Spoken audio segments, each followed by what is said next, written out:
Good morning. Hello. Well, once again, we did not have internet access this morning, so I'm not sure what's happening here, except that there's a strong cloud covering, and sometimes our internet is either slow or something happens. It's just been strange the last couple of days. I'm sorry I'm late. Today is our 80th day in our devotion in the Minor Prophets in the Passion Translation. And we are on page 399, and we are in chapter 8 of Zechariah. So welcome.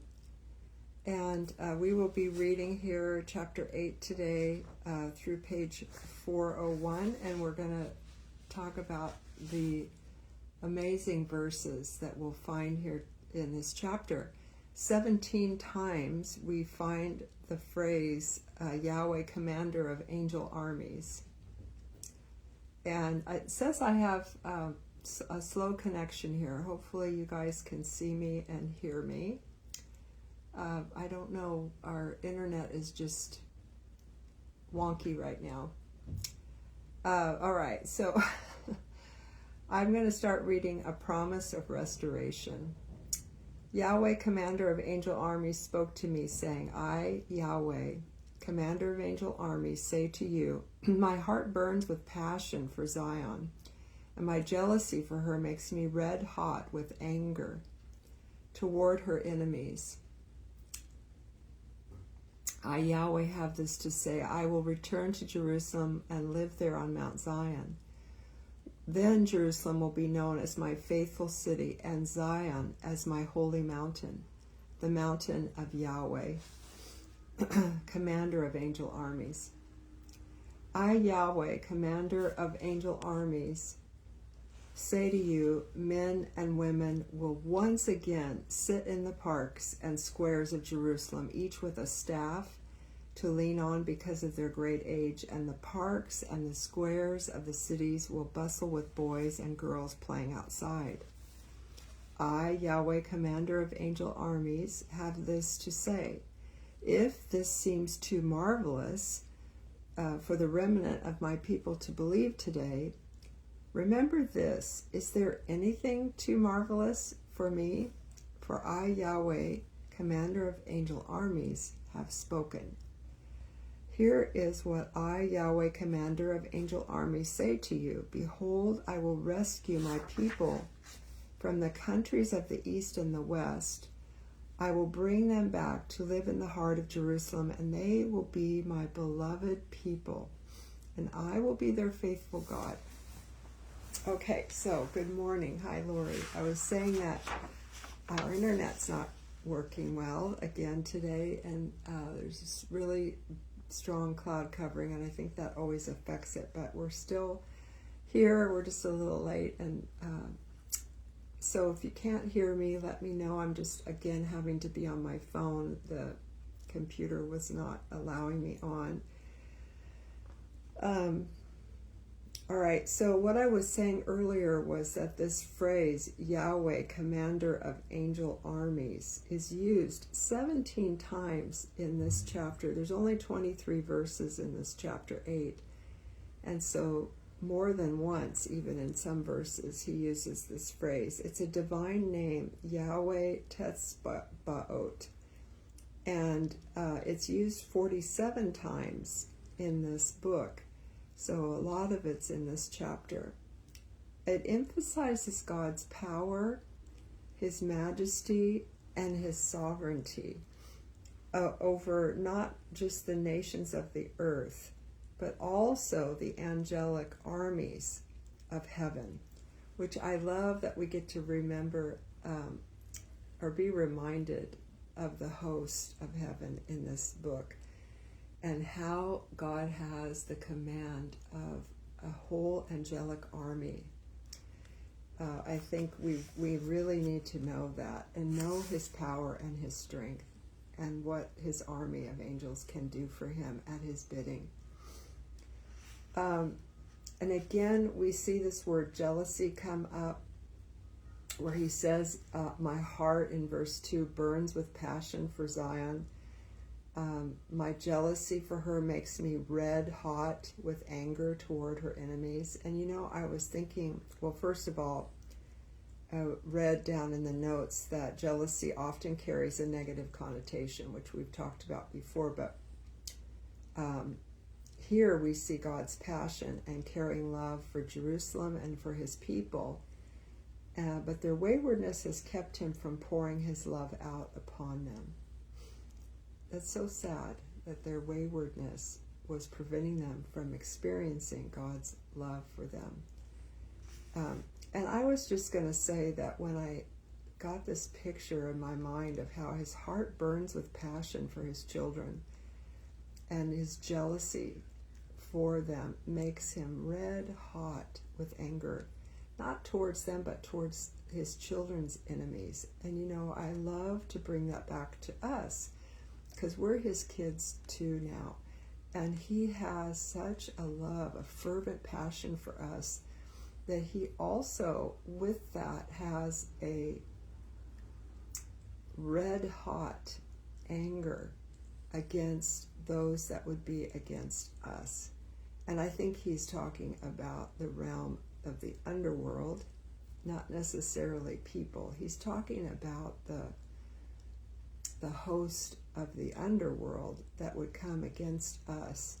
And I thought about how a parent feels when I was watching the president's speech last night, and I saw how he highlighted several families that had been really tried through the loss of their children, or the one young man that stood up that has the disease, I think the brain disease that he's fighting. And I thought, these parents have the same red-hot anger, passion, jealousy for their children that God does. It's a thing of God, where you want to see justice for your child's untimely and unjust death. The tears that flowed, not only on camera, but all these several weeks and months since their children's passing. That is something from God. It's a stinging kind of tear. It's the kind of thing where you are trying to control your anger, that you wouldn't take it out on someone else and hurt them because of the grave injustice that you have felt in your heart towards your child. And I think that's just part of what we're seeing here with God's nature himself, also being jealous and angry about what has happened to his children. And then, this section is the promise of restoration, and I love this verse 5. Is such a beautiful picture of him saying that the parks and the squares of the city will bustle with boys and girls playing outside. And again, just bringing it down to parenting and children, this is how things ought to be, and this is what he's describing here, where a parent takes their child to the park to play. That is just part of the pleasure of family. And I remember just this week on Monday when my one student was being picked up by their parents after their lesson. They picked her up on their bikes and they headed to the park with her. And I just saw them, right away on their bikes with their kids, and that was such a beautiful sight. The park is really close to our house. It's a half a block. So I thought, what a great way to utilize this time in their lives. Before they go home for dinner, they have a little time here to let their kids play and to be with them and be present. That's what God is describing here. And then I really felt like the Lord met me this morning when I was reading verse 6 again.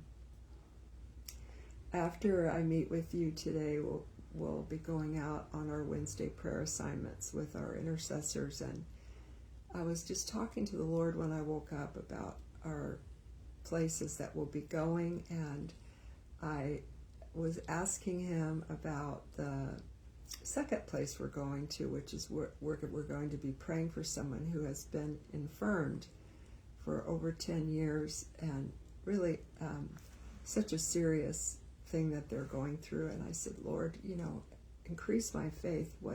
How do I go into this situation this morning to pray for this man? And when I read this verse, it was just like a kiss from the Lord. I was like, answer me, God. What can I do to go in to rightly represent you?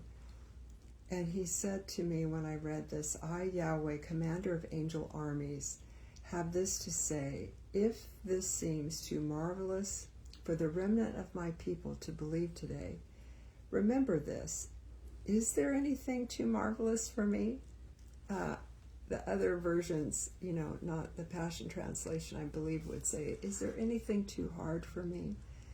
And oh boy, did I need to hear that. I was so excited when I read that. I thought, is there anything too hard for you, Lord? You're reminding me out of your kindness again that before I step out to go pray for this man, that you have said and you have declared beforehand that there's nothing too hard for you, that you can raise him up out of his sickbed. And I can go there now this morning. If you think of us, it'll be around 10:15 our time. So whatever your time zone is, that's when we'll be praying for him. He's been in bed for over 10 years. So I just think God is so kind to give me this verse to strengthen me, to kind of put it in my armament this morning as we go out. And that's what he's doing for you too. He's asking you to believe him, and he's saying, you're my remnant in this era that we're in now. Do you believe me? Is anything too hard for me? Is anything too marvelous for me? Remember, he's saying with that rhetorical question, he's saying, nope, there's nothing too hard for me. Thank you, Lord. And then on the next page, on page 40, he says in the verse 8, this is like a restoration of covenant with God, this statement. He says, I will bring them back to live in the heart of Jerusalem, and they will be my beloved people, and I will be their faithful God. He's saying all the things that will happen. He's decreeing it and declaring it. And I just wanted you to take a moment to ask God, or to think about what you're believing God for. And is he saying, I will bring them back to you? Is he saying, they will be my beloved people? Or is he saying, I will be faithful to you as your faithful God? What's he saying to you? He's in covenant with you as well. And he's reminding us of that this morning. In verse 9, let's see, I don't think we have, we haven't read this yet, so let's read this next paragraph. This is what I, Yahweh, commander of angel armies, have to say. Be encouraged, you who now hear these words spoken by the prophets who were there when the foundation was laid for the house of Yahweh, commander of angel armies. May your hearts be brave, so that the temple may be built. Be encouraged, and may your hearts be brave. For up till now there was no money to hire men or animals, neither has there been security for people to come and go, because I had turned them against each other.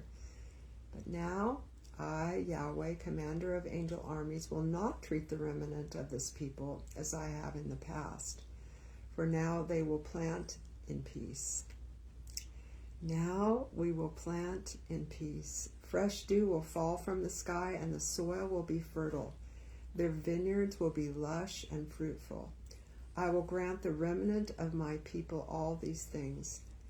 Judah and Jerusalem, your names have been used as curses among all the nations, but now you will become the symbol of a blessing. Yes, I will save you to be a blessing, so do not be afraid. Let your hearts be brave.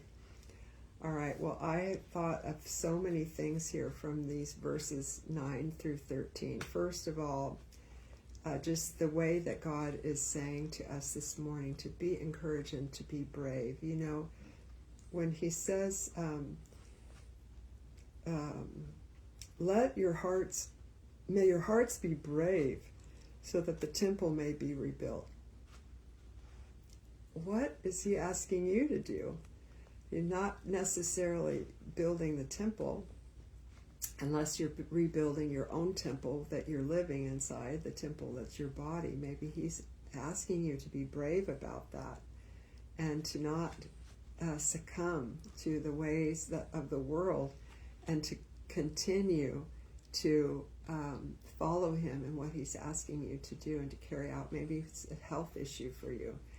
But he's asking you to be brave. And I just want to thank him that he cares about us, that he knows how we are just frail.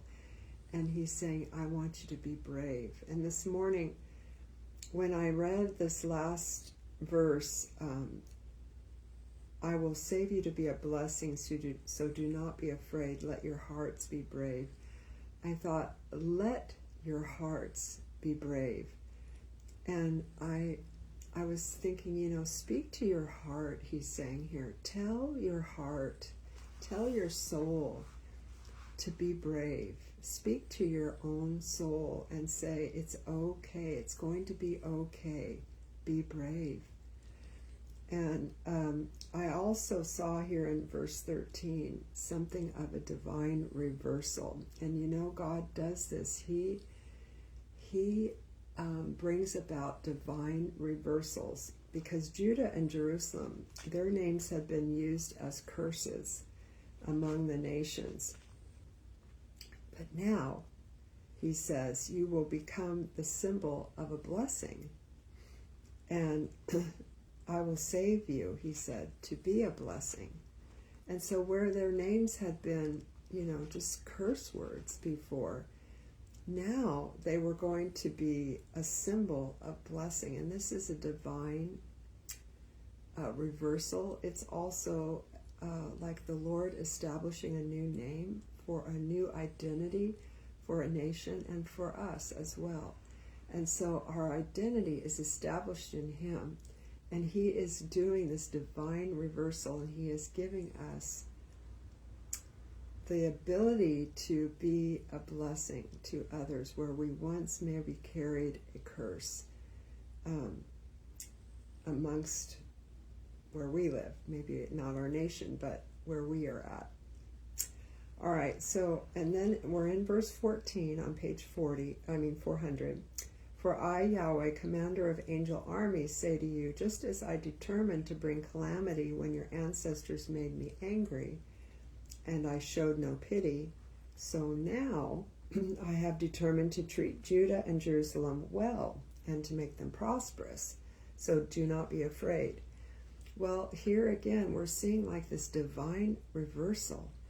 And I think it's just so timely what we're seeing in our own country and in things happening so quickly. These reversals that he is saying, I didn't show pity on you before, but now I've determined to treat you well and to make you prosperous. And so I'm telling you, don't be afraid. I think we need this encouragement right now, don't you? I think things are going so quickly, but he is changing course, and he is, I don't know, I hesitate to say he's changing his mind, because there's such a controversy about that, whether God changes his mind. But I know that we partner with him, and I know that he has heard the prayers of the saints. Last night when I was watching the president's speech, I had so many people texting me saying, I feel like my prayers have been heard in so many ways, so many things contending for, just for example, just for the transgender issues in our country, and for a president to come out and say there's only two genders, and to be bold and to be brave, as God says here in his word. He's being brave and he's being bold, and he's not afraid to speak the truth. And so many believers have been so dismayed by what ideologies have entered into the minds of our youth and even older people, our culture. And so, I also saw an interview yesterday with a professor of history in a college. I don't know what college they were at, and it was a very short thing, but he was bringing up his comparison of Trump to Hitler. And this is kind of something that keeps going around. And actually, I heard it even from my own friend comparing him to Hitler just on Sunday. It's it's like doctrines of demons that are being spewed into the air. And anyway,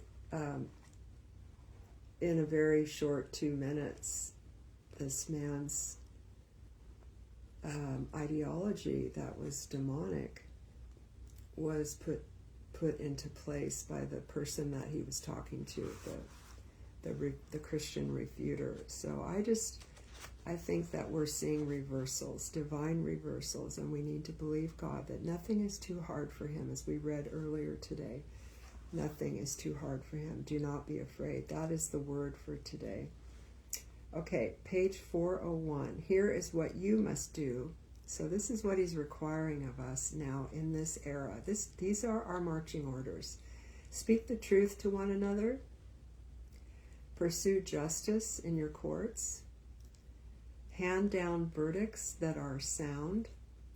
And have no evil scheme in your heart against someone else. Do not take delight in committing perjury, for these are things that I hate, declares Yahweh.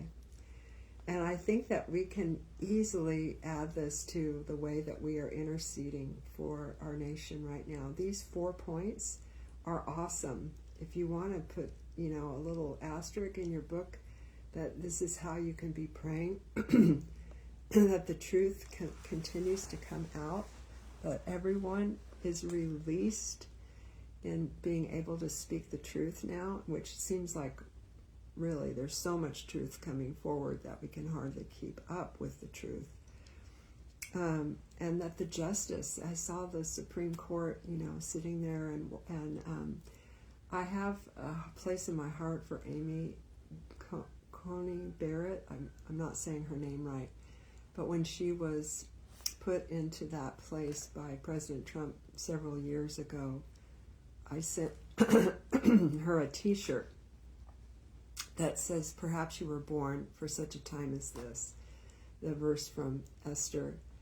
And I actually got a thank you card from her saying thank you. And I said, I know you have to dress up for work, but maybe you can wear this in the garden or when you're bike riding with your kids.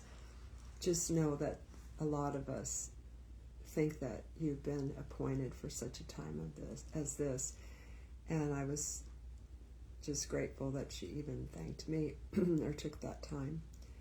But to see our justice being pursued in the courts, and that they would make right decisions, and that they would hand down verdicts that are sound. We can pray these words right from the scriptures here. Lord, teach them from your word how to hand down verdicts that are sound. Give them sound minds, and let them have no evil schemes in their hearts towards one another. Even in our not our legislators, but our, the administration, all the different offices that have just been put in, all the different men and women who have new jobs to undertake for the American people. Them have no evil schemes towards each other. Boy, the house was divided last night. If you could see that, didn't you see so clearly how angry people were about what is happening?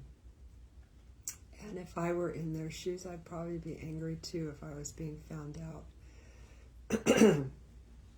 All right, and then, yesterday we read about fasting, and it was such a great chapter, if you were able to be with us, where the question was asked. Let me just go back to page 397. It was 2 years later after Zechariah had these 8 visions that he came and he said,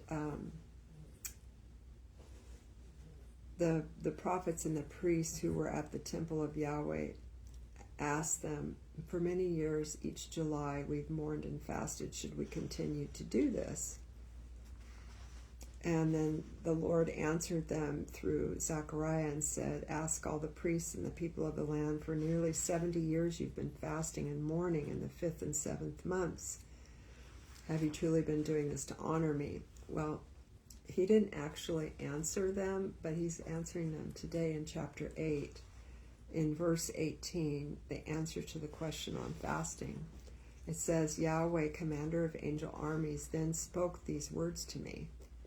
I, Yahweh, commander of angel armies, say this to you. Instead of having days of fasting in the 4th, 5th, 7th, and 10th months, the people of Judah are to have cheerful, joy-filled festivals. Simply live together peacefully and love truth. Well, I just know in my spirit that we are in such a new era of release from the kingdom of heaven that in 2025, I feel like this is the Lord speaking directly to us, saying you don't have to mourn or fast anymore. This is not where you're at, but I want you to start having joy-filled festivals. Now, as somebody who has dealt with grief pretty deeply, turning around to a joy-filled festival can be a big accomplishment, but we need to start making parties.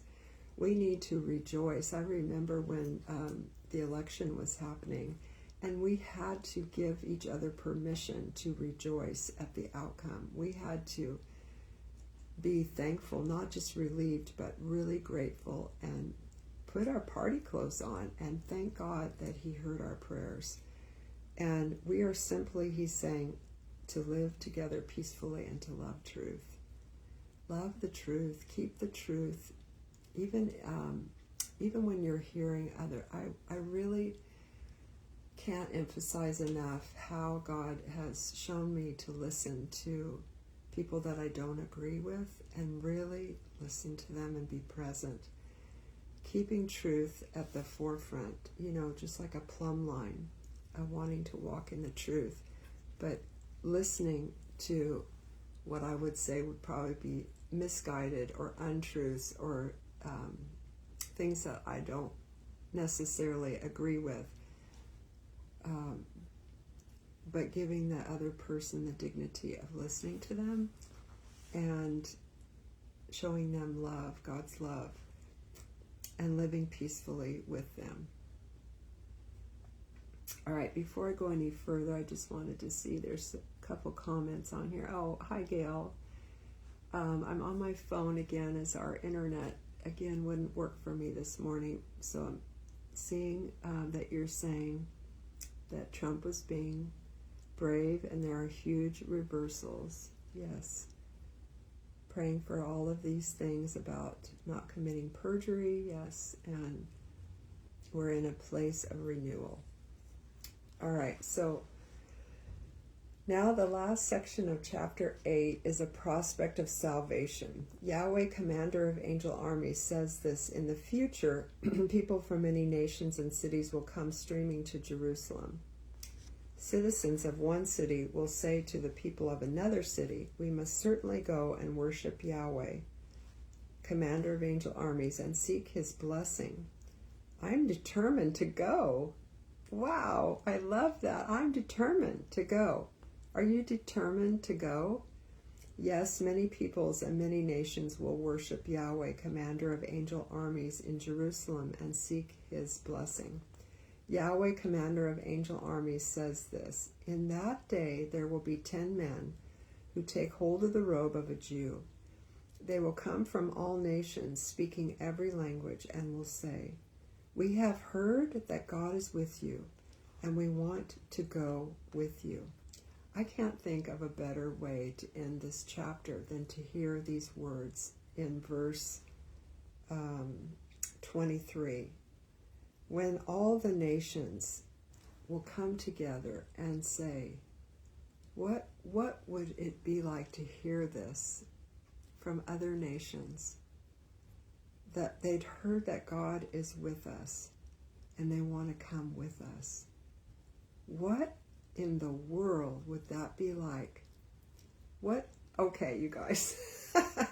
If we hear somebody say that this week, I don't know what. I'm going to have to turn a cartwheel. I don't know how to turn a cartwheel, but somehow in my heart I will turn a cartwheel, because would that not be the most extreme compliment to have someone from France or someone from Turkey or Uganda or China or somewhere, Korea or Brazil or Mexico. I mean, I just want to name every country in the world. And what if they had the insight, or what if we, insight from God is what I was going to say, or what if we as a nation were demonstrating Jesus so correctly that another nation would absolutely be able to say, we've heard that God is with you, and we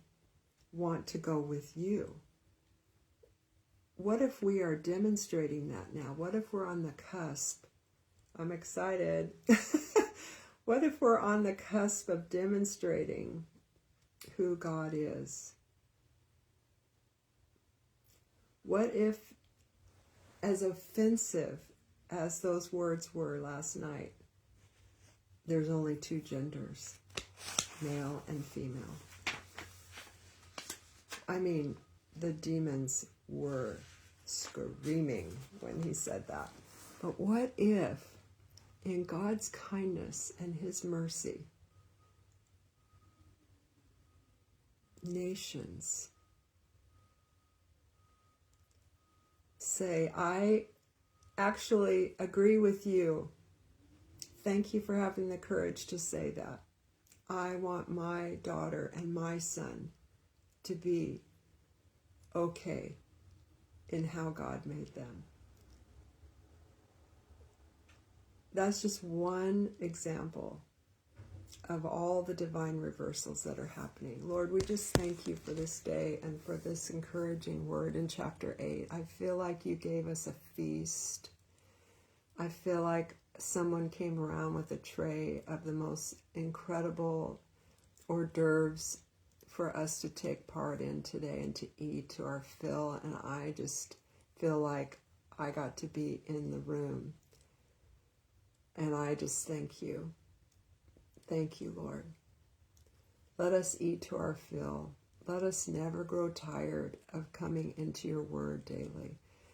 And let us know and have expectation in our heart that no matter what we're facing today, you are God, and there's nothing too hard for you.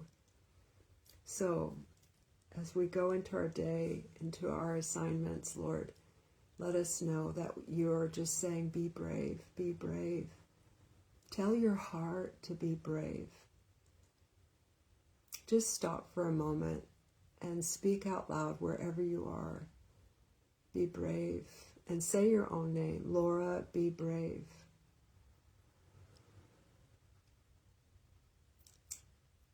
And the Lord bless you with the full armor of God, from the top of your head to the tips of your toes, to be walking in step, in alignment with him throughout the day today. And I'll see you tomorrow on Thursday, and we'll be in chapter 9 in Zechariah. Who would have ever thought when we started many months ago? This is our, what did I say, our 80th day today. Who would have ever thought we would have been privileged to line up again so perfectly with what God is doing in the earth? He always does this. It's amazing to me. All right. I'll see you tomorrow.